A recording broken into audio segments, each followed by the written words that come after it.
नमस्ते। मुझे बहुत खुशी है कि आप लोग एकेडमी अनप्लग्ड पे लॉगिन हुए हैं। आज हमारे साथ में बहुत ही माननीय शख्सियत मौजूद है, Shri Shankar Lalwani ji. Thank you so much sir, आपने आपका कीमती समय हमारे लिए दिया। I am not only honoured but I feel I am privilege to have you on my show as well. Thank you so much. Thank you. So Shankar ji के बारे में तो हम क्या कहें, he is a personality. Indore के सांसद हैं, he is a member of parliament of India. So sir, Indore के बारे में जब हम बात करते हैं तो पहला चीज़ सबके दिमाग में यही आता है कि इंदौर स्वच्छता में नंबर 1 है। हाल ही में जो स्वच्छ वायु सर्वेक्षण हुआ उसमें भी इंदौर नंबर 1 आया है। हम शिक्षा के केंद्र में कब देख सकते हैं कि इंदौर नंबर 1 आएगा इंडिया में? देखिए, अब मैं कहूँ शिक्षा के क्षेत्र में तो हम पिछले वर्षों में तेज़ी से काम हुआ है। पूरे देश में इंदौर ही एक ऐसा है जहाँ आईआईटी आईआईएम दोनों हैं। Yes, absolutely. और प्राइवेट यूनिवर्सिटी भी है। एब्सोल्युटली। और निश्चित तौर पे इंजीनियरिंग कॉलेज हैं, मेडिकल कॉलेज हैं, मेडिकल कॉलेज प्राइवेट भी है, गवर्नमेंट मेडिकल कॉलेज भी है, मैनेजमेंट के कॉलेज हैं। तो धीरे धीरे कोचिंग क्लासेस भी बहुत सारी हैं। तो बिल्कुल। सेंट्रल इंडिया में तो मुझे कोटा एंड पूना के बाद हमारा ये एक एजुकेशन हब तैयार हो रहा है। पर मुझे लग रहा है एक इकोसिस्टम पूरा डेवलप होना चाहिए, खास करके जो हमारे युवा साथी हैं और खास करके जो बहनें आती हैं पढ़ने के लिए, उनके लिए एक वुमेन हॉस्टल टाइप होना चाहिए, एक फैसिलिटी होना चाहिए। तो वो हम ट्राई कर रहे हैं कि जो मेट्रोपॉलिटन अथॉरिटी का जो हमारा कंसेप्ट है उसमें एजुकेशन हब बनाने का है। और मुझे लगता है कि ये आने वाले समय में एजुकेशन का एक डेस्टिनेशन बनेगा कोटा और पुणे के बाद। आई थिंक सर, आप तो महिला विकास में वैसे भी इतना काम करते हैं। हमारे माननीय प्रधानमंत्री जी मोदी जी ने अपने जन्मदिन के उपलक्ष्य में भी बड़ा कार्यक्रम आयोजित किया, बहुत बड़ा और मध्य प्रदेश कार्यक्रम, में ही किया था। हाँ, मध्य प्रदेश में ही करा था। तो बहुत अच्छा हुआ था। जिसमें उनने एक नया अभियान स्वस्थ नारी सशक्त परिवार का शुभारंभ करा था। तो इस नीति के बारे में आपका क्या कहना है? माननीय प्रधानमंत्री जी ने बहुत ही अच्छा एक कार्यक्रम आयोजित किया था। उनका जो आप विजन देखिए, उन्होंने हेल्थ को लेके बहुत सारी स्कीमें चालू की। बिल्कुल। आयुष्मान हमें ध्यान है, आयुष्मान में इंदौर में ही आयुष्मान में लगभग 300 करोड़ से ज़्यादा राशि सेंट्रल गवर्नमेंट ने आयुष्मान योजना में खर्च की है मरीजों के ऊपर। बिल्कुल। आप कल्पना कीजिए, 300 करोड़ अगर केंद्र सरकार मोदी सरकार नहीं देती तो गरीबों के इलाज में क्या स्थिति होती। बिल्कुल सही। या तो वो इलाज नहीं करा पाते, या अपना घर गिरवी रखते, या फिर उनकी संपत्ति गिरवी रखते। लेकिन मोदी जी ने इतना बड़ा स्टेप उठाया और हाल बाद में उन्होंने अबव 70 ईयर जो है सबके लिए उन्होंने खोल दिया जी। एजुकेशन। पर माननीय प्रधानमंत्री जी का एक कंसेप्ट बहुत दूरदर्शी है। उनका जो विजन है कि फ्यूचर के लिए कि बीमार हो ही नहीं तो हमें प्रिवेंटिव हेल्थ केयर पर ध्यान देना है। क्योंकि बीमारी के बाद तो नेचुरली सरकार मदद करती है, पर बीमार होने, क्योंकि एक परिवार में अगर महिला बीमार होती है तो आप सिर्फ महिला बीमार नहीं होती, पूरा परिवार डिस्टर्ब होता है। तो उनका ऐसा मानना है कि सामान्य तौर पे जो बीमारी होती है उसके बाद डॉक्टर पास जाते हैं, उसके बाद इलाज शुरू होता है, पर डॉक्टर पास जाना ही नहीं पड़े। तो उन्होंने जो प्रिवेंटिव हेल्थ केयर का एक नया कंसेप्ट कि सभी महिलाएं अपना स्वास्थ्य का परीक्षण कराएं, और उसमें बहुत सारे पैरामीटर हैं। जो खास करके महिलाओं में जो ऐसी चुनौतियां आती है मेडिकली, उन्होंने वो सब टेस्ट पे रखे हैं। और मैं तो कल खुद मेडिकल सेंटर पे गया था। और मैंने तो बच्चों से, स्कूल मल्लार आश्रम की स्कूल की बच्चियां थी, उनसे बात करी। मैंने कहा आपको जो भी लग रहा हो, आप लेडी डॉक्टर हैं आपके साथ, तो उनसे खुल के बात की। और लेडी डॉक्टर से भी कहा आप एक एक की काउंसलिंग कीजिए, ताकि क्या है, ये जो आज जो बच्चे हैं या महिला हैं ये स्वस्थ रहेगी तो परिवार स्वस्थ रहेगा। बिल्कुल सही। परिवार स्वस्थ रहेगा तो समाज स्वस्थ रहेगा, और समाज स्वस्थ रहेगा तो हमारा देश स्वस्थ रहेगा। और ये इकोनॉमी में भी इसका इम्पेक्ट पड़ता है। और जो विकसित भारत की परिकल्पना है उसमें महिलाओं का स्वस्थ होना बहुत जरूरी है, इसलिए मोदी जी ने बहुत बड़ा ये अभियान शुरू किया। हाँ, एक और उनने अभियान जिसका प्रोग्राम मैंने भी अटेंड करा था, जिसमें आपने बोला था कि 2030 तक हम जीडीपी डबल करने के लिए पूरी मेहनत करे हैं, पूरी तरीके से सरकार जुट चुकी है। तो हम एजुकेशन फील्ड में क्या क्या चेंजेस देख सकते हैं जिससे कि एज एन एजुकेशनिस्ट भी हम अपनी जीडीपी डबल करने के लिए कंट्रीब्यूट कर सकें? जीडीपी डबल करने में एजुकेशन का बहुत रोल है, इसलिए कि पहले जो एजुकेशन होती थी, जैसे मैं खुद इंजीनियर हूँ, तो मैं इंजीनियर बन के जब इंडस्ट्री में गया तो इंडस्ट्री का प्रैक्टिकल नॉलेज और हमारा थ्योरेटिकल नॉलेज जी, बहुत अंतर है। बहुत फर्क है। तो अभी जो न्यू एजुकेशन पॉलिसी आई है, एनईपी आई है, उसमें उन्होंने वो सब बातों का ध्यान रखा है कि जो उसमें होना चाहिए, खास करके बच्चों को कौशल। पहले मुझे ध्यान है, हम जब फाइनल ईयर में आते थे तब हमें इंडस्ट्री में ले जाया जाया करता था कि इंडस्ट्री में आप प्रैक्टिकल देखो। हाँ, अभी तो स्कूल से ही उन्होंने यस, शुरू करा कि स्कूल में भी बच्चे स्किल्ड हों, एब्सोल्युटली। ताकि जब वो बड़े होंगे कई फील्ड पे जाएंगे तो उनको नॉलेज होना चाहिए। तो नई एजुकेशन पॉलिसी जो अभी आई है, हमने सबसे पहले हमने अडॉप्ट करी है मध्य प्रदेश ने, बिल्कुल। और अडॉप्ट करने के बाद उसमें हम तेज़ी से आगे बढ़ रहे हैं। मुझे लगता है आने वाली जो पीढ़ी रहेगी उसमें बहुत आप परिवर्तन देखेंगे, उनको जी। व्यवहारिक ज्ञान बहुत होगा। हाँ, और इसके साथ साथ हमारा व्यवहारिक ज्ञान के अलावा भाषाई लैंग्वेज, मल्टी लैंग्वेज। हम जब पढ़ते थे तो ऐसा था हिंदी और अंग्रेजी, पर चूंकि हमारे स्कूल में उस समय अंग्रेजी मीडियम नहीं था, हिंदी में पढ़े। और मेरा जब एडमिशन बॉम्बे यूनिवर्सिटी में हुआ था तो मेरे सामने चैलेंज था कि पूरा मैं यहाँ हिंदी मीडियम में पढ़ के हिंदी, गया था और वहाँ वाओ, पूरा इंग्लिश में। तो मुझे शुरू के 1-2 साल इतना स्ट्रगल करना पड़ा कि वो सब चीज़ें अंग्रेजी में सब करना, लेक्चर अटेंड करना, हाँ, डिलीवर करना, लिखना, तो ये एक चैलेंज आता है। अब तो सरकार ने ये भी कोशिश करा है कि मेडिकल की पढ़ाई हिंदी में, मध्य प्रदेश में इंजीनियरिंग कॉलेज की पढ़ाई हिंदी में, आप जिस बिल्कुल, भाषा में करना चाहो, ऐसा नहीं हाँ, अंग्रेजी भी है, हाँ, जिस भाषा में करना। तो ये जो रिवोल्यूशन आया है एजुकेशन में, आने वाले जो नई एजुकेशन पॉलिसी, आप देखेंगे कुछ वर्षों में हमारे बच्चे नेशनल नहीं इंटरनेशनल लेवल पे अप टू द मार्क रहेंगे। बिल्कुल। आई थिंक आपकी जर्नी अपने आप में इतनी इंस्पायरिंग है कि आपने इंजीनियरिंग करी और फिर बीजेपी में कार्यकर्ता के रूप में आप आए और आज आप सांसद हैं। आई थिंक आपकी जर्नी से हम युवा इतने इंस्पायर हो सकते हैं। तो आपका क्या कहना है कि आजकल के युवाओं को राजनीति as a career, as an option रखना चाहिए? बिल्कुल रखना चाहिए। देखिए, जब मैं जब राजनीति में आया उसके पहले मैं खुद इंजीनियर था, सर्विस करता था। और चूंकि मैं संघ में था, संघ का स्वयंसेवक था और संघ में जाता था, अभी भी जाता हूँ, तो एक जुड़ाव था हिंदुत्व के प्रति, और उसके कारण मैं बीजेपी से एक्टिव में जुड़ा।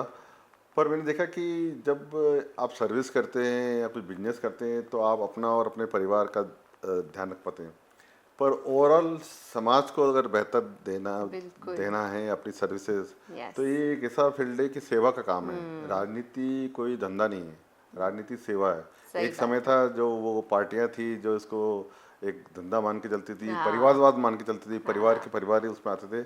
हमारे यहाँ ऐसा नहीं है। एक छोटा सा कार्यकर्ता, मैंने तो शुरुआत करी थी एक छोटे हाँ, कार्यकर्ता के रूप में, काम किया था बीजेपी का, जी, और वार्ड अध्यक्ष से मंडल अध्यक्ष, एक बार पार्षद, दूसरी बार पार्षद, जी, तीसरी बार पार्टी ने मौका दिया, चौथी बार बीजेपी का अध्यक्ष बना, पांचवी बार मैं इंदौर विकास प्राधिकरण का अध्यक्ष बना, छठी बार सांसद बना, सातवीं बार फिर सांसद बना। तो वाओ, लगातार ये जर्नी जो रही है, ये तभी है कि आप समाज के लिए क्या कर रहे हैं, ये बिल्कुल, बहुत इंपॉर्टेंट है। तो हाँ, मेरे मन में ऐसा था कि राजनीतिक माध्यम से मैं कुछ शहर की समाज की सेवा कर सकूं, वो जज्बा था, उसी कारण यहाँ हूं। और मैं चाहता हूँ युवा भी आगे आए। और आपको ध्यान हो कि माननीय प्रधानमंत्री जी ने लाल किले की प्राचीर से युवाओं का आह्वान किया कि आने वाले समय में हम यस, नए युवा, लाखों यस, युवाओं को राजनीति में से जोड़ेंगे। और उन्होंने ये भी कहा था, परिवारवाद के अलावा जिस परिवार में पहले से ही नेता हैं, काम कर रहे हैं, उसके अलावा नए युवाओं को। तो जो आपने प्रश्न पूछा उसका जवाब ये है कि माननीय प्रधानमंत्री जी ने सबको आह्वान किया, युवाओं हाँ, को आना चाहिए, और बिल्कुल, अच्छे युवा आना चाहिए, टैलेंट आना चाहिए, क्योंकि पॉलिसी मेकिंग में एक पॉलिटिशियन का अच्छा रोल रहता है। तो बिल्कुल, मुझे लगता है कि अच्छे जो जो थिंक टैंक हैं, जो जिनको विजन है, उनको जरूर राजनीति में आना चाहिए। वो इस समाज के, देश को चेंज करने में प्रमुख भूमिका निभाएंगे। बिल्कुल। आई थिंक जब युवा आगे आएंगे तो भारत अपने आप ही विकसित हो बिल्कुल जाएगा। बिल्कुल। बिल्कुल। तो जहाँ हम एनईपी 2020 की बात करते हैं, एआई इंक्लूड हो गया है, आईटी इंक्लूड हो गया है, स्किल डेवलपमेंट इंक्लूड हो गया, और जैसा आपने कहा कि अब लैंग्वेजेस भी उसमें ऑप्शन इंक्लूड हो रही है, और मध्य प्रदेश पहला राज्य है किसने जिसने एनईपी 2020 को पूरी तरीके लागू से किया। लागू कर दिया है। तो अब हम और क्या चेंजेस देख पाएंगे? सरकार की और कोई नीति होने वाली है जिसको एनईपी 2020 को अडेप्ट करने में और इजी हो जाएगा? नहीं, इसमें जो एनईपी लागू करने में समय समय पर केंद्र सरकार, सभी स्टेक होल्डर, राज्य सरकारों से और शिक्षाविदों से बात करती रहती है। इसमें और बेहतर कैसे करें। और मुझे ध्यान है कि शिक्षा मंत्री ने कई बैठकें ली हैं और इसको लागू करने में जो व्यवहारिक तकलीफ आती है वो दूर करने के लिए सरकार वचनबद्ध है, कटिबद्ध है। उनका कहना है कि हमें जो विकसित भारत की नई पौध तैयार करना है वो नई एनईपी से ही होगी और वो समय समय बिल्कुल परिवर्तन सही। भी करते हैं। और मैं यस। इसमें एक बात और जोड़ना चाहूँगा कि पहले रिसर्च और डेवलपमेंट के लिए हमारे बहुत युवा साथी बाहर जाते थे। मैं ध्यान है हमारे समय जो बाहर जाता था वो ऐसा लगता था कि बहुत बड़ा व्यक्ति है जो यस, बाहर रिसर्च करने जा रहा है, पढ़ने जा रहा है। एब्सोल्युटली। लेकिन इस बार मोदी जी ने बजट में ही इतना बड़ा बजट का प्रावधान करा है, एक कारपोरेट फंड तैयार किया और एक अथॉरिटी बनाई है रिसर्च एंड डेवलपमेंट। और ये रिसर्च एंड डेवलपमेंट जो अथॉरिटी है ये फंडिंग कर रही है। अगर आप रिसर्च और डेवलपमेंट करना चाहते हैं सरकार आपको फंडिंग करेगी। पहले ये फंडिंग सिर्फ गवर्नमेंट इंस्टीट्यूट में मिलती थी, गवर्नमेंट रिसर्च एंड डेवलपमेंट में जाती थी। अब तो उन्होंने कहा है कोई प्राइवेट भी कोई रिसर्च और डेवलपमेंट में जाना चाहे तो यस, सरकार उसकी मदद करेगी। हम यस। चाहते हैं हमारे पास टैलेंट बहुत है लेकिन टैलेंट बाहर चला जाता है। हाँ, हम चाहते हैं टैलेंट यहीं रहे और उसका पूरा यस। इकोसिस्टम जो है वो सरकार प्रोवाइड कर रही है। और आप देखेंगे अब हमारा टैलेंट बाहर नहीं है, बाहर का टैलेंट बाहर यहाँ आ का। रहा है। हाँ, wow, that's a very profound thought. बिल्कुल उसी बिल्कुल। पे मेरा अगला सवाल भी ये है कि अब अंतर्राष्ट्रीय लेवल की यूनिवर्सिटीज़ इंडिया में अपना कैंपसेस सेटअप कर रहे हैं। यूनिवर्सिटी ऑफ साउथहैम्पटन आ गए हैं गुड़गांव में, यूनिवर्सिटी ऑफ लिवरपूल बैंगलोर में। तो क्या हम इंदौर में भी इंटरनेशनल यूनिवर्सिटीज़ के कैंपसेस देख सकते हैं फ्यूचर में? कुछ बातचीत चल रही है लोकल लेवल पे कि इंटरनेशनल यूनिवर्सिटी से टाई अप हो रहा है और मुझे लगता है थोड़ा समय लगेगा लेकिन इंटरेस्ट लोगों का है क्योंकि इंदौर की एक यूएसपी अपने आप में है क्योंकि इंदौर एक क्लीन सिटी है। इंदौर आबो हवा में भी अच्छा है यस। और सबसे ज़्यादा इंदौर के लोग बहुत अच्छे हैं तो सबका ध्यान इंदौर में जाता है। और अब बिल्कुल। जिस प्रकार से देखा जाए तो हम सेंट्रली लोकेटेड हैं लगभग, यस। तो कनेक्टिविटी बेहतर है हाँ। और अच्छी अपॉर्चुनिटी है इंदौर को। इंदौर मेट्रोपॉलिटन शहर बनने जा रहा है तो आप देखेंगे आने वाले 2-3 साल में इंटरनेशनल लेवल पे यूनिवर्सिटी यहाँ आएगी। और अब जो अंतर्राष्ट्रीय एयरपोर्ट का नया बिल्कुल काम चल निर्माण रहा है, आपके नेतृत्व में हुआ है, आई थिंक उससे भी बहुत सारी चीज़ें। बिल्कुल होगी। इंटरनेशनल फ्लाइट शुरू जब 2 हुई अभी, आने हाँ, वाले समय में और हम कोशिश कर रहे हैं कि इंटरनेशनल फ्लाइट शुरू हो तो उसका परिणाम ये होगा कि हमारी एनआरआई यूनिवर्सिटी यहाँ आएगी। लवली। और इंदौर एक शहर है जिसमें आईआईटी आईआईएम है। सिर्फ इसके अलावा मुंबई और जम्मू ही दो और शहर हैं जहाँ पर दोनों बड़ी बड़ी संस्थाएं हैं। तो क्या अब हम और भारतीय लेवल वाली यूनिवर्सिटीज़ का एक्सपेक्ट कर सकते हैं कि वो इंदौर में अपने कैंपस सेटअप करेंगे? अब ये डिपेंड करता है कि किस प्रकार का उनको रिक्वायरमेंट है और क्या हम इकोसिस्टम दे सकते हैं। ये बात सही है कि आने वाले समय में बहुत सारे नए कोर्सेज शुरू हो रहे हैं, यूनिवर्सिटी शुरू हो बिल्कुल। रही हैं। आपको एब्सोल्युटली। बताऊं जैसे रेलवे की एक अपनी एक यूनिवर्सिटी शुरू हुई है, रेलवे के कॉलेज शुरू हुए हैं वाओ। और एयरपोर्ट के क्षेत्र में भी सिविल एविएशन में भी काम तेज़ी से शुरू हो रहा है। पेट्रोलियम पे पहले ही है, केमिकल का तो पहले ही है। तो अब जो नए फील्ड शुरू हो रहे हैं खास करके रोड डेवलपमेंट हुआ, इंफ्रा में हुआ, तो ये अलग अलग सब्जेक्ट की नई नई यूनिवर्सिटी बनी। अब स्पेसिफाई सब्जेक्ट को लेके स्पेसिफाई यूनिवर्सिटी बन रही है और पुलिस ट्रेनिंग कैंप पे और उसमें भी अलग अलग रिसर्च आईटी जिसका एआई की बात कर रहा हूँ। तो ये अलग अलग सेटअप हो रहे हैं तो आने वाले समय में निश्चित तौर पर इंदौर को कुछ ना कुछ मिलने वाला है। ये तो हमारे वैसे भी इंदौर की बहुत गौरवशाली बात है कि हमारे यहाँ के आंगनवाड़ी, गवर्नमेंट स्कूल्स इतने अच्छे लेवल के हैं। हम लोग खुद जाकर के भी वहाँ पे पढ़ा चुके हैं। I think it is all क्योंकि आपके लीडरशिप के अंडर ये सब डेवलपमेंट हो रहा है। तो जब ग्रास रूट से डेवलपमेंट चालू हो जाता है तब अपने आप आगे फ्यूचर काफ़ी अच्छा नहीं सिक्योर्ड हो जाता है। बेसिक तो वही है ग्रास रूट। बिल्कुल। जब वहाँ नई पौध तैयार होती है वो अगर सशक्त है तो मुझे लगता है बिल्डिंग भवन बहुत ऊंचा सही बात है। मजबूत खड़ा होगा। हाँ, हमारी नींव स्ट्रांग ये बहुत होगी। स्ट्रांग है। तो सही। आई आपकी cultural programmes, musical programmes Bharat का कल्चर आगे लाने में बहुत रुचि रही है। सो आपके एजुकेशनल बैकग्राउंड तो इंजीनियरिंग का है, बट इस क्षेत्र में आपकी रुचि कैसे डेवलप हुई? आई थिंक आपका वर्ल्ड रिकॉर्ड भी है। मालवा उत्सव इज़ योर पायोनियर प्रोग्राम। मैं जब बॉम्बे में यूनिवर्सिटी में था और उस समय एक वेस्टर्न म्यूजिक का एक कल्चर शुरू हुआ था, डिस्को डांस वगैरह जो वो से शुरू हुआ। बिल्कुल। तो उस समय देखता था कि हमारे बड़े लोग या सीनियर लोग ऐसा कहते थे कि वेस्टर्न कल्चर का प्रभाव हमारी नई पीढ़ी पे बहुत पड़ रहा है, ये डिस्को विस्को बहुत आ गए हैं। तो मुझे लगा हम दूसरे के कल्चर को क्यों उंगली उठाएं। हमारा अपना खुद का कल्चर इतना रीच है, उसकी यस, उसकी जड़ें इतनी, एब्सोल्युटली। नींव इतनी मजबूत है, लेकिन क्या हम अपने कल्चर से थोड़ा दूर हो गए क्योंकि वो एक प्रभाव गिरा वेस्टर्न कंट्री का। तो हमने ये सोचा कि हम नई पीढ़ी के साथ मिलकर कल्चर एक्टिविटी करेंगे और ख़ास करके वो करेंगे जो हमारी जो लोक कलाएं हैं जिसको बोलते हैं। हाँ, फिल्म म्यूजिक तो बहुत है, लेकिन कुछ लोक कला ऐसी है जो सिर्फ रीजन में, अपने अपने रीजन में अच्छी चल प्ले की जाती है। तो हम उन लोक कलाओं का संयोजन किया और मुझे याद है यहाँ नीमाड़ और मालवा की ये लोक कला संजा प्रतियोगिता, जो बच्चियाँ गोबर से कल्पना करती है, गोबर से मांडती हैं, संजा तू थारे घर जा माँ मारेगी, और बहुत सारी कि अपने अच्छे वर्क के लिए कामना करती है। ये श्राद्ध के दिनों में ही होता है। अच्छा। ये श्राद्ध के दिनों में बहुत होता है। अभी भी इंदौर में जो निवाड़ी क्षेत्र है वहाँ आप देखेंगे अभी बच्चियाँ दीवार पे मांडती हैं। तो वहाँ से हमने शुरुआत करा। हमको लगा कि जो गांव की लड़कियां जो शहर में आकर जीन्स पहनती हैं वो भी गोबर से कुछ कर रही हैं, तो इसका मतलब उनका रुझान है, उनको एक इकोसिस्टम चाहिए।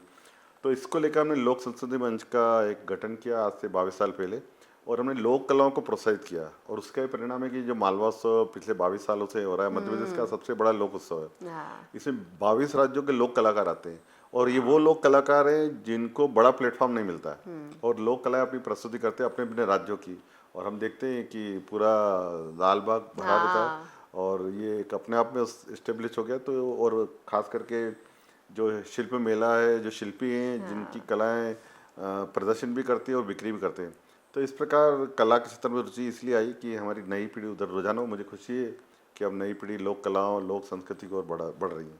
आपकी इस जर्नी से तो अब लगता है कि कल्चरल एजुकेशन भी एनईपी का पार्ट होना बिल्कुल होना चाहिए। चाहिए, है भी। अभी कल्चर एक्टिविटी को बढ़ावा देने के लिए सरकार ने काम किए, और माननीय प्रधानमंत्री जी कहते हैं कि विकास विरासत के आगे ले जाता है। तो हम हाँ, विकास तो कर रहे हैं पर विरासत को साथ में लेके कर रहे हैं। तो ये बिल्कुल। बहुत ज़रूरी है कि विकास होना चाहिए, लेकिन विरासत को भी साथ में लेके साथ चलना में है। लेकर के चलना बहुत ज़रूरी है। Thank you so much sir, आपने अपना समय निकाला और हमें इतनी जानकारी दी। आई थिंक हम युवा अगर हम आगे बढ़ पाएंगे और आपके नेतृत्व में अगर हमको सही दिशा मिल जाएगी तो विकसित भारत बहुत दूर नहीं बिल्कुल है। विकसित भारत दूर नहीं है, और ये युवा ही कर सकते हैं। और युवाओं से यही निवेदन है कि अपने कल्चर को, अपने हेरिटेज को और अपनी एजुकेशन के साथ आगे बढ़ें, और इस देश को परम वैभव तक पहुंचाने के लिए जो विकसित भारत का संकल्प है वो पूरा करने में युवाओं की सबसे ज़्यादा बड़ी भूमिका है। बिल्कुल। Thank you. Thank you so much sir. Thank you. Thank you.